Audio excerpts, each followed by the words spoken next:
हम सब अपने जीवन में सभी लोग सुनते आ रहे हैं, जैसा कर्म करोगे वैसा फल पाओगे।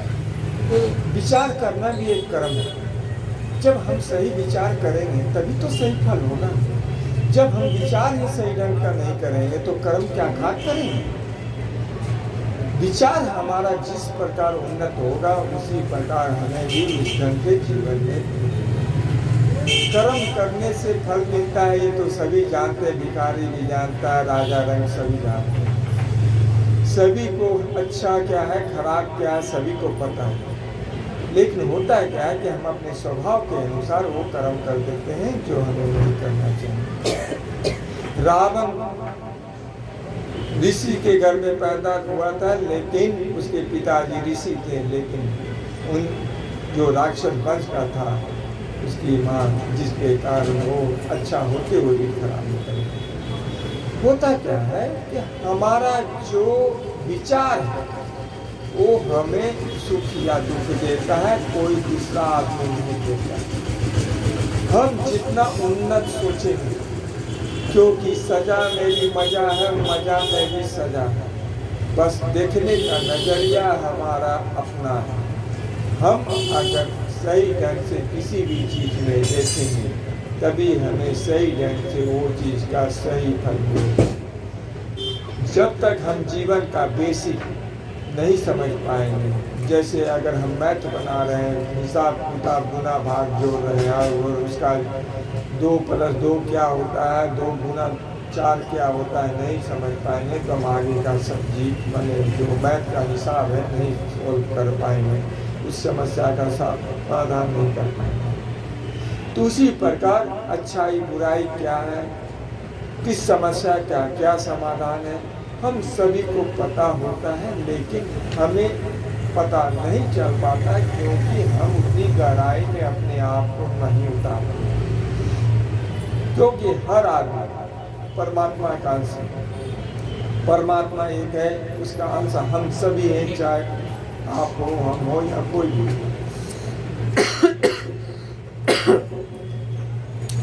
जब हमारे में भी अंश है तो हर जगह हम भी भगवान का रूप ले सकते हैं, लेकिन यूं ही नहीं मिलता है।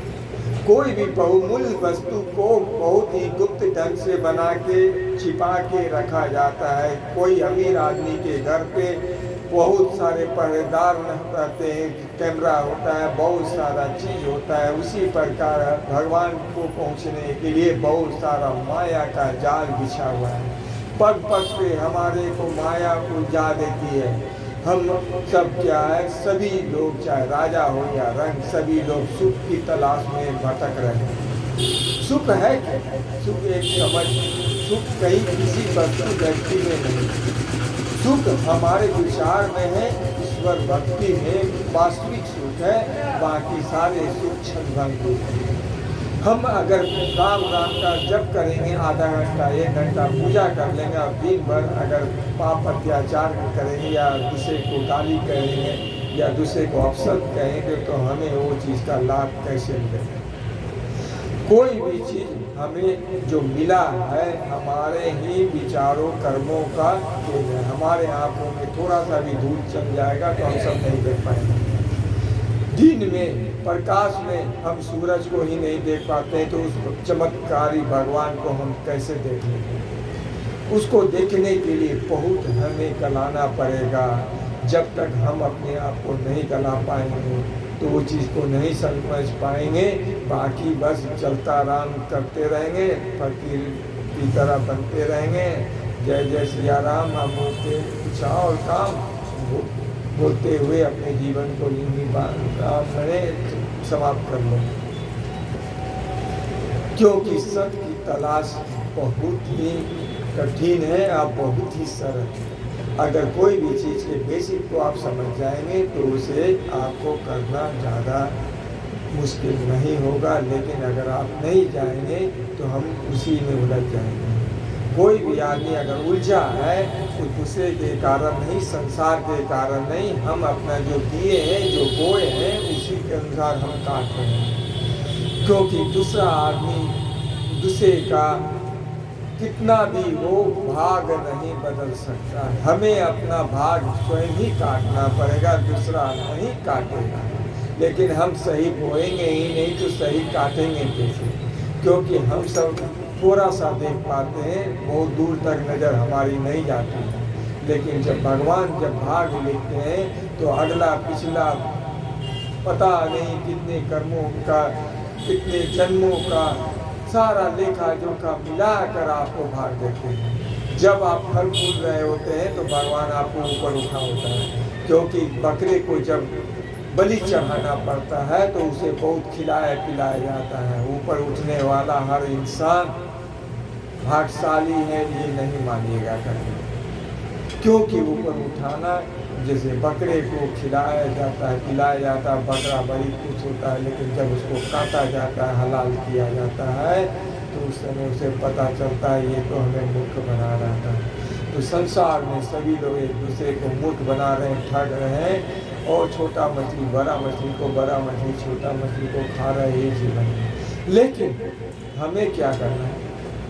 हमें अपने विचारों को जितना भगवान के प्रति, भगवान क्या माने कोई नाम, कोई भी नाम माने गुरुदेव का नाम हो या राम राम हो या राधा राधा हो या ओम नमः शिवाय हो, राम नाम जब जपते रहेंगे हमारा भाग अपने आप खुल जाएगा।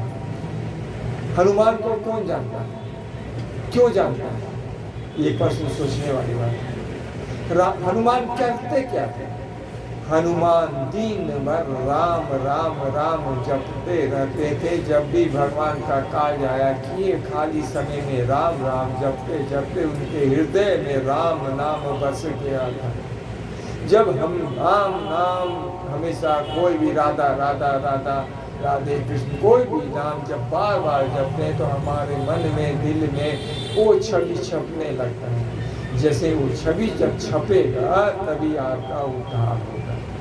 चाहे गुरुदेव का हो या माता पिता का सेवा करना भी एक उद्धार है, क्योंकि माता पिता से बढ़ के दुनिया में कोई नहीं होता है। लेकिन इस संसार में सेवा से भी बढ़ के कुछ नहीं होता है। अगर हम सेवा सही मन से नहीं करेंगे तो मेवा भी सही मन से नहीं मिलेगा। इसलिए हमें अपने विचारों को सही दिशा देंगे तो आगे वाला भाग भी हमारा बदल जाएगा।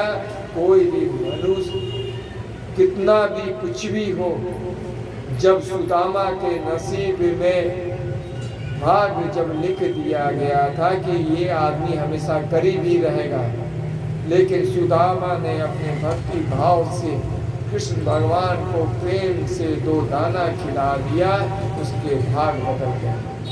फिर कृष्ण भगवान ने भाग से लड़के उसे इतना दे दिया कि उसके नसीब में कभी नहीं लिखा। हमारे भी नसीब में बहुत कुछ लिखा नहीं है, लेकिन हम प्राप्त कर सकते हैं।